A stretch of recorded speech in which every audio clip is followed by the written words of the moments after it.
We on Fire Sports Podcast,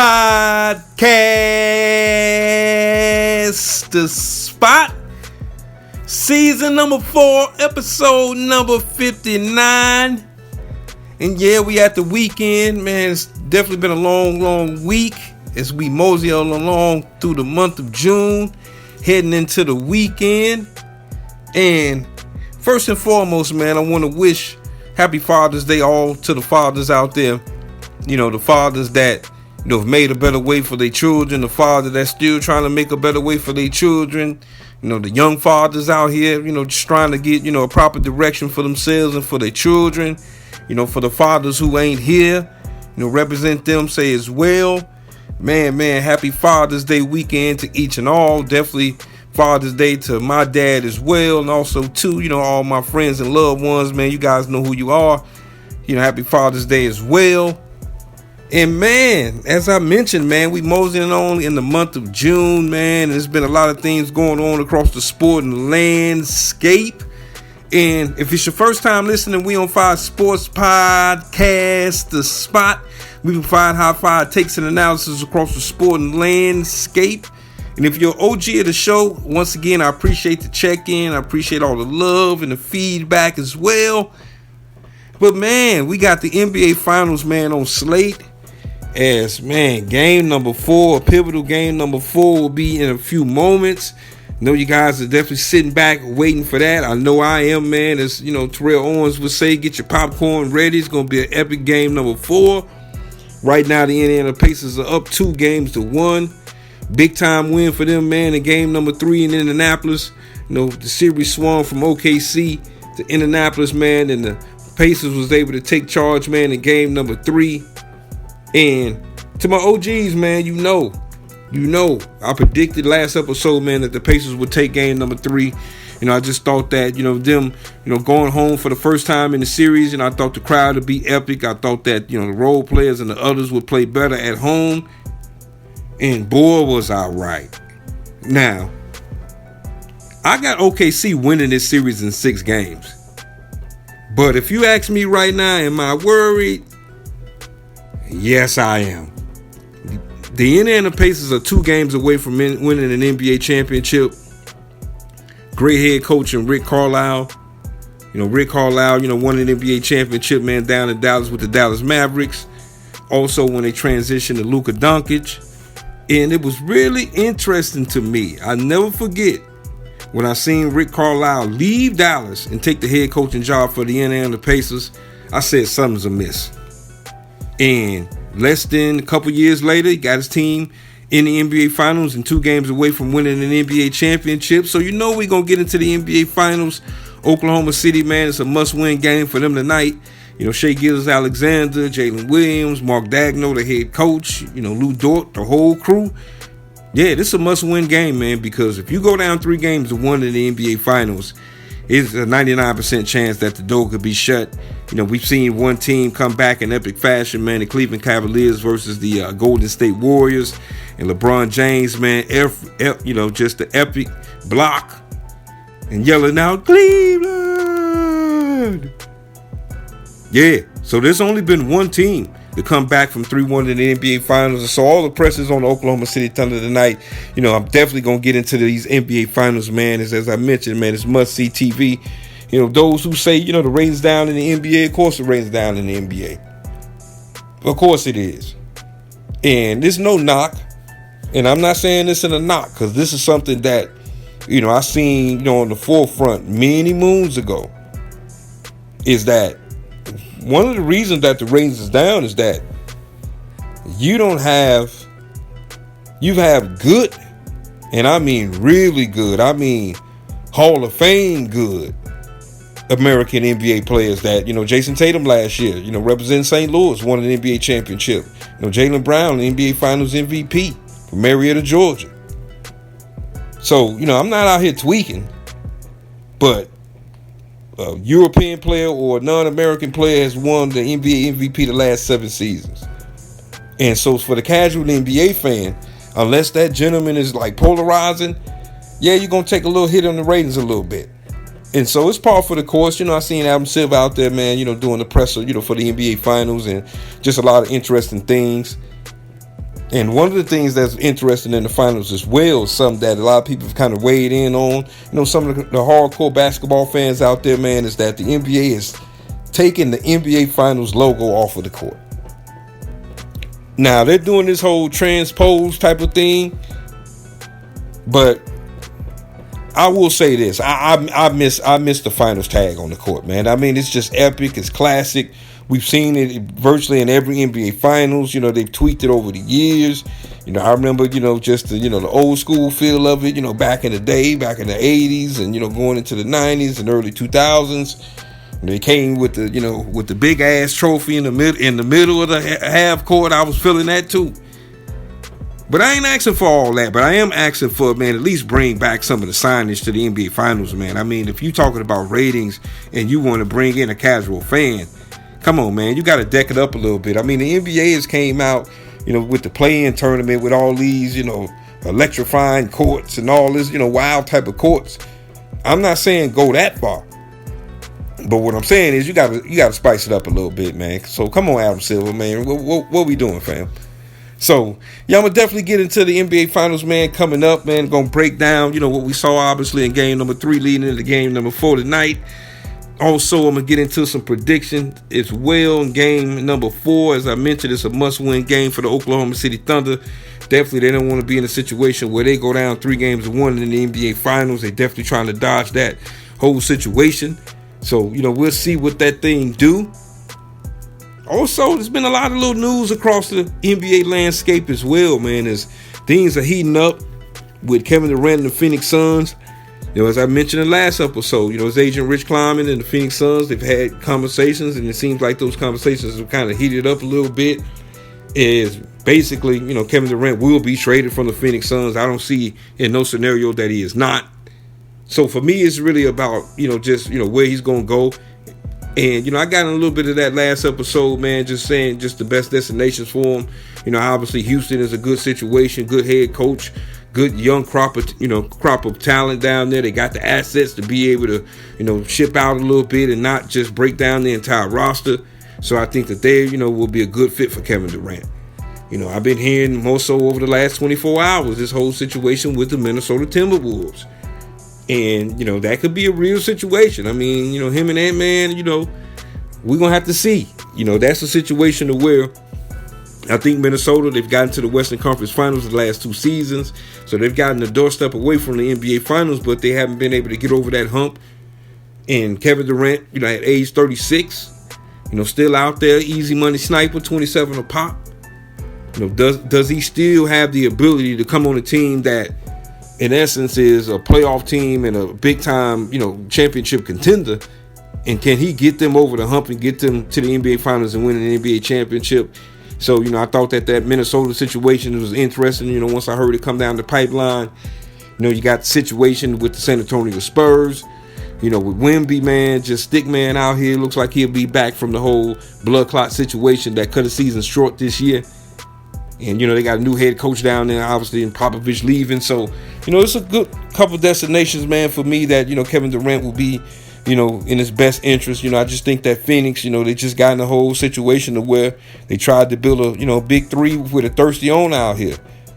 And, James Jones, he did a good job, in Phoenix, getting them to the NBA Finals with Chris Paul and, that unit. Young Mikal Bridges, I believe, on that squad, getting it in for him. And so, DeAndre Ayton, can't forget about that.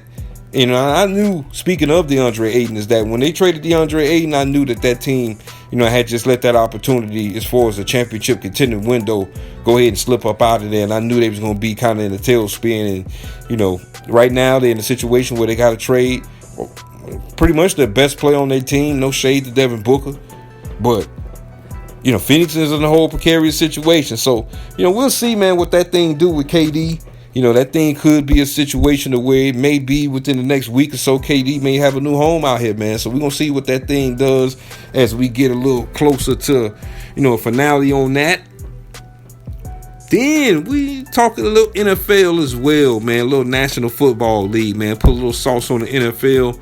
thing that caught my eye, man, is just, now you got, the mandatory camps, and, it's just been a lot of, remnants as far as just the situation. Obviously Pittsburgh getting Aaron Rodgers just a couple days ago. You got the situation in Cleveland with Shedeur Sanders, falling all the way to the 5th round and, really being in a situation where he got to prove it. And to me, this is the best battleground for him to prove it. I think that, coming in as a 5th round pick, there's always going to be pressure when you're a quarterback, but I think actually that could be a blessing in disguise for him, taking some of the heat off of him, especially being like a top 5 pick type guy. Now, definitely you want, the pride of, being that guy and being a first rounder. Don't get it twisted. And there's some financial compensation that comes behind that as well. So, it's just a situation where, for me, though, I think the table is clear in Cleveland for him to be able to win that job and take that job over for the Cleveland Browns. So we'll salute Shedeur Sanders, man. So I'll get into a few other little remnants across the National Football League and things I'm hearing and things, I'm seeing as we get into camps. And pretty much right now we're about a good 3 months out from the beginning of the NFL regular season as we are about to transition to the dog days of the summer. And so, man, coming back, man, I'm going to hit you guys up, man, my thoughts across the NBA Finals, man. In a little bit, we got game number 4 jumping off, man, on ABC. Indiana Pacers up 2-1, trying to see if they can win another game at home or go up 3-1. Oklahoma City, man, Shai Gilgeous-Alexander, and company, it's just time for them, man, to be in a must-win situation, as they definitely don't want to go down 3-1 in the NBA Finals. So we'll see what it do, man. I'll be back in a minute, man. First and foremost, man, I appreciate all the love and the feedback. I appreciate you. Yeah. We on Fire Sports Podcast, the spot.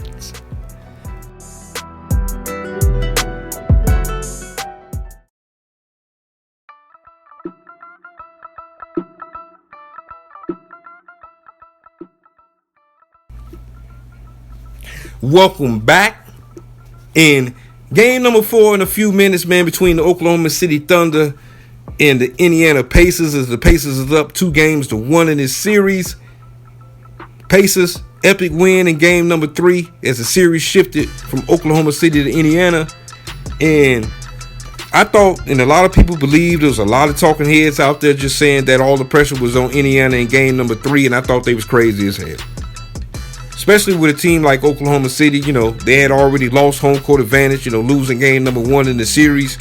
I thought when you're a home team, especially in the NBA Finals, when you lose a game at the crib, whether it's game 1 or game 2, game 3 is a must-win game.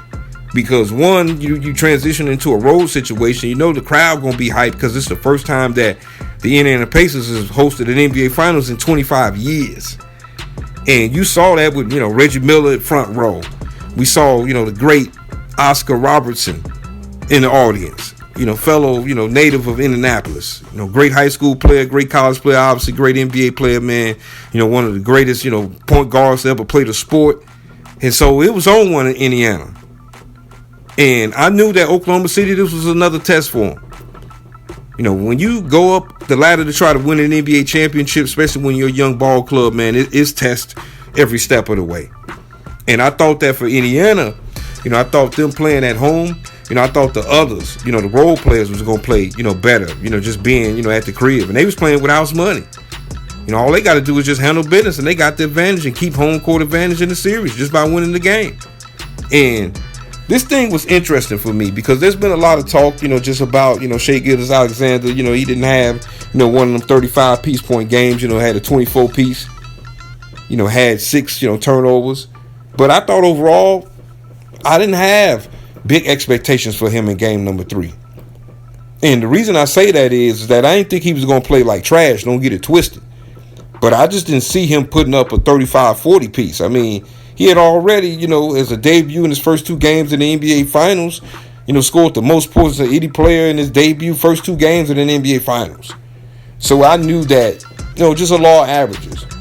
I thought that, he's still able to put up, say, 27 in Oklahoma City. If they execute properly, they'll be able to knock off the Indiana Pacers. But I just had a feeling, as I predicted, the Pacers would win game 3 going into game 3 is that, 1, the others was going to play better. 2, I'm still just questioning Mark Daigneault and now his rotations as we get into game number 4. Because, he's did a good job all season long playing, some of his young players and bringing them in, early in the game, which I'm a proponent of. But when you get now into, money time, you get a little deeper and deeper into the playoffs, is that your rotation got to get a little smaller. You got to change that rotation a little bit. Meaning that if you ain't earning your keep, you can't be out there. Or your minutes going to be limited. And I think that, to me, that's the key for the Oklahoma City Thunder. They got to shorten that rotation. You got to, throw a couple more minutes to Hartenstein and be more cognizant of keeping Chet Holmgren involved through the entirety of the game. I mean, you look at him in game number 3, Chet Holmgren, he came out in the first quarter and a half, and he was playing ball. He was the best player on the court for the Oklahoma City Thunder.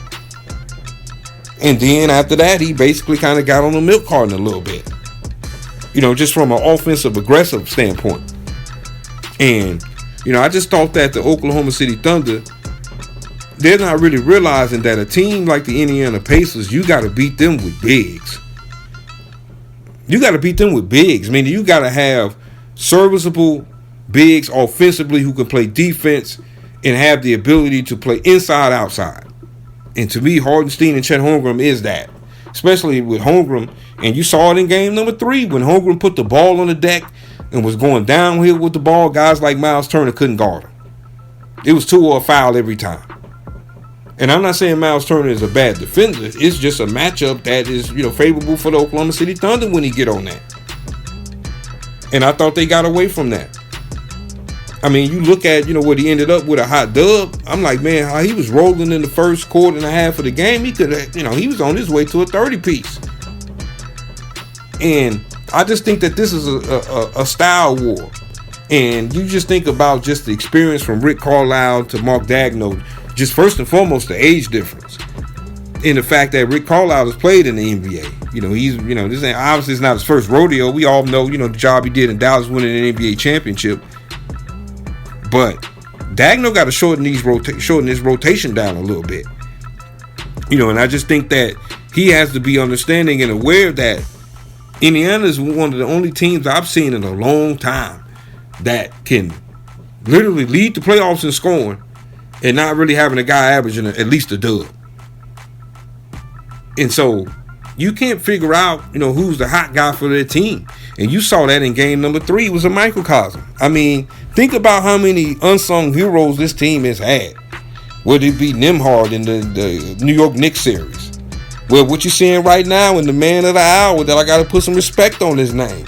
And that's T.J. McConnell. I mean, just straight playing nat ball out there. Straight nat ball out there. Just irritating, just passing lanes, dude. You can't even inbound the rock. Then getting the rock going downhill with that boy. Get into a little step back action if need be. And so he's not really on the scouting report like that for the Oklahoma City Thunder. And we definitely got to talk about the job that Benedict Mathurin did. I mean, he was the player of the game to me. And now you get in a situation of where, as I mentioned, the best way to, just kind of quell all of that is that the Oklahoma City Thunder has to stay big and be able to force, mismatches and get guys in foul trouble. So the thing about getting a team in foul trouble is automatically you shorten down their rotation by doing that. And so, yeah, they got to get a little bit more strategic, Oklahoma City. And I don't think this series, by any stretch of the imagination, is over. But tonight is the night. Tonight is the night. And we'll see. Like I said, we've seen some epic game 4s over the years, man. So many I can go back. Just thinking about one of them that come to mind. The last time the Pacers was in the NBA Finals against the Los Angeles Lakers, Kobe and Shaq. In the big time game 4 Kobe had, man, in game 4. Shaq fouled out and, Kobe had to go in there and put in work. Bailed the Lakers out in overtime, man. They won the game, went up 3-1 in Indianapolis. So, game 4s have been huge in the NBA Finals, in the history of the NBA Finals, and I think we got another doozy that's coming down the pipeline tonight. Also, I just think as well as from an Indiana standpoint, is that they got to be weary of Oklahoma City trying to come out in a thunderstorm early in this game. You know, I think Oklahoma City, I mean, they're best. And if you just look at the series as a whole, the first 8 to 10 minutes of the game, Oklahoma City is owned in every game. They came out, looked good, showed you what a 68-win ball club's supposed to look like. And then it seems like it's the war of attrition. The Pacers just hang around. And we saw that with the big three, you know, that the Oklahoma City, Jalen Williams was able to hit towards the end of the first half and put them up 5. And I'm sorry, not the end of the first half, but the end of the third quarter and put them up 5. It was a situation where a lot of people probably, you know, who've seen Oklahoma City all year long thought that, okay, they finally kind of, you know, gotten their footing a little bit, because the third quarter was a little wild third quarter from an Oklahoma City standpoint. And what I mean by that is that they had an opportunity to pull away from the Pacers. And the Pacers, like I said, they hung thin. And then once we got into what they call the championship rounds, it'll be late in the fight, as they would say in the fourth quarter. Indiana has done this over and over again. And so, me picking Oklahoma City in 6 games, am I concerned? Yes, I'm concerned. And to me, I'm not jumping off, you know, I wouldn't call it a bandwagon. It was just analysis. You know, a team that's been the best defensive team all season long, a team that got the MVP award winner, led the league in scoring, you know, playing at a good cohesive unit, got some bigs who can get in and put in work. Now, I wasn't tweaking with that. But yeah, am I a little concerned? Absolutely, I'm a little concerned. Indiana Pacers right now, you know, they're 2 games away from winning an NBA championship, and if they win tonight, it's 1 game. So, we'll see, man. I think this thing, man, might look like it may trend to go 7, but I don't know, because I don't want to be disrespectful to the Indiana Pacers, man, because they got an opportunity to make it a real serious situation, a whole situation tonight if they win game number 4. So we'll see what it do, man. But I know you guys are waiting, man. My predictions for tonight's game.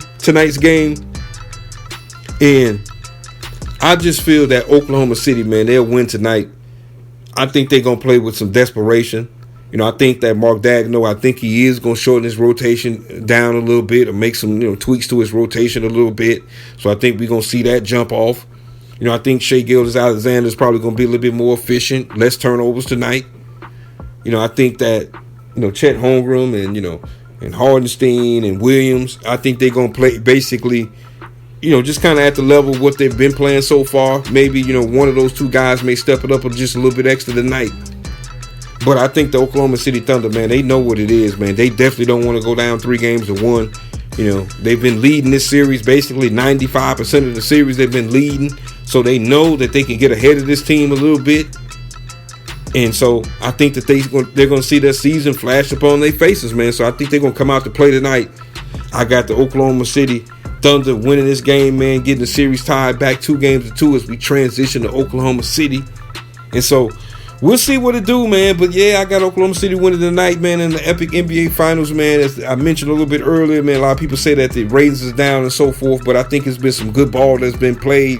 And, you know, I think the NBA, you know, either team wins the either one of these teams win an NBA championship, it'll be, you know, just kind of a new team, a young team that's still going to be out here on the scene. So we'll see what it do, man. Coming up, I'm going to get into a little bit of the National Football League, man. What I've seen across the NFL, man, is we're about 3 months out from the start of the NFL season. A couple tidbits across the board on that.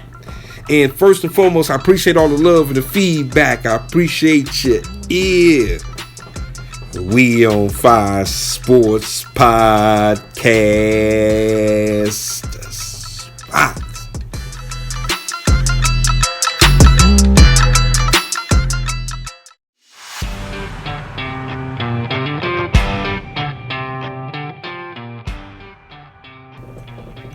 Before we get out of here, man, don't forget to check your boy out, man, on Twitter at We On Fire Sports.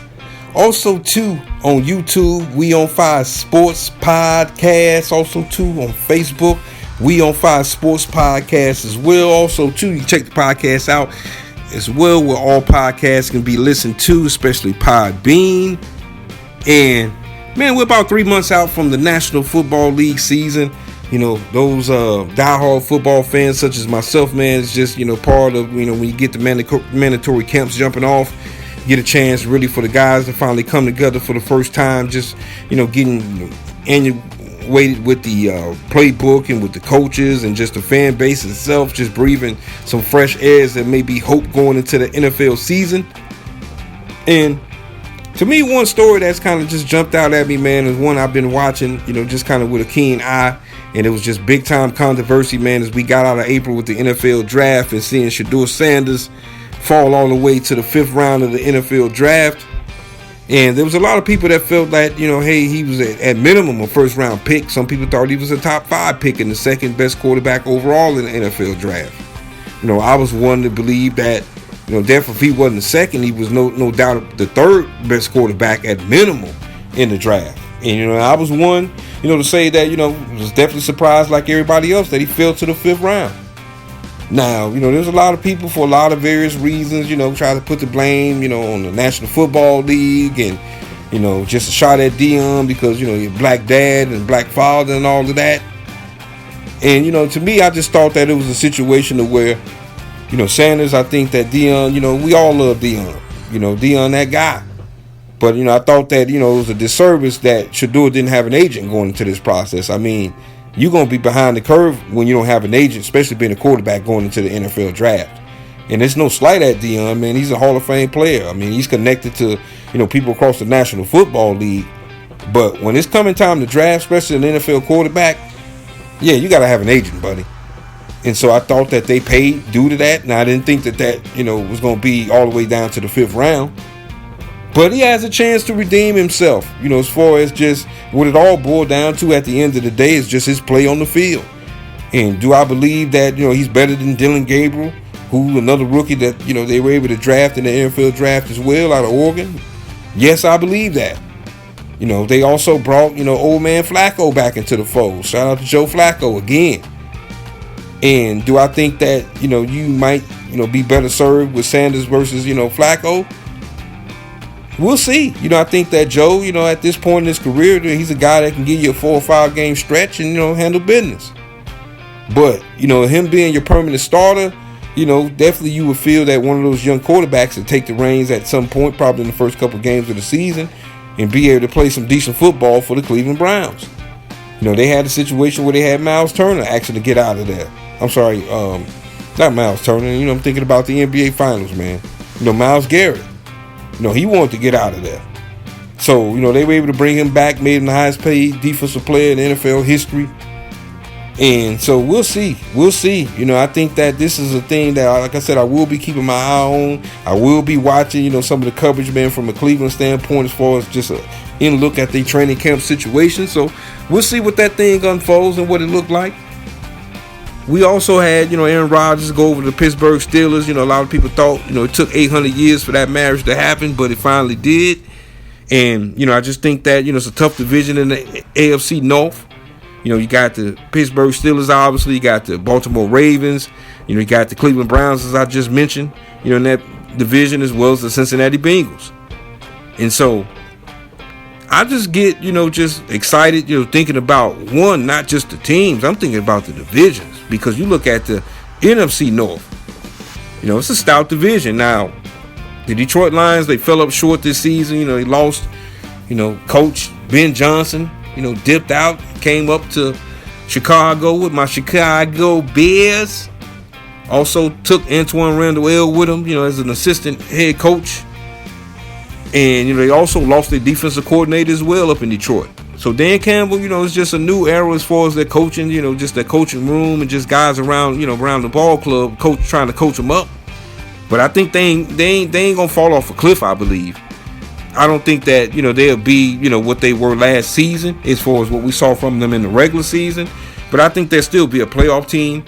You know, you got my Chicago Bears and, you know, just the whole thing with Caleb Williams, which, you know, one thing about it, man, there's been a lot of, you know, hot garbage out here, man, about Caleb Williams, you know, the whole, you know, deal a couple, you know, weeks ago, you know, with him indicating, him and his dad, that they might think about playing in another league, not playing for the Bears and varying out options and things of that nature. Man, at the end of the day, man, Caleb Williams is a good dude, man. You know, I think that, you know, he's not a sucker of from hard work, I believe. You know, just watching his career, you know, his collegiate career, you know, especially when he, you know, jumped foot off at Oklahoma. Never forget that game he had against Texas, man. Just epic game. Put him on the map. You know, moved on to USC. So, you know, he's a smart guy, man. He's a hard-working guy. You know, I just thought that the Bears last season did him wrong, bringing in Shane Waldron, just not the guy. You know, how you going to bring in an offensive coordinator and he don't script the first 15 plays for a rookie quarterback? So, you know, I just thought that, you know, to me, this is a mulligan year. You know, definitely think about the job that, you know, the Washington Commanders did last season with Jaden Daniels. You know, I just think that, you know, he was polarizing last year. And we saw that, you know, a couple years ago with C.J. Stroud. You know, so, you know, there's this exciting young quarterback play across the NFL. Can't forget about, you know, the world champion Philadelphia Eagles. You know, they'll be back into the fold. And so things will be exciting, man, across the National Football League, man, as we get into the dog days of camps and so forth. But we'll see what it do, man. But first and foremost, man, I appreciate you guys for rocking out with me, man, on We On Fire Sports Podcast, The Spot, Season 4, Episode number 59, man. Definitely sit back and unwind, enjoy the game tonight, man. And once again, to all the dads out there, man, happy Father's Day. Definitely enjoy your weekend. Kick back, do whatever you love to do, man, and get it in. We On Fire Sports Podcast. Bye.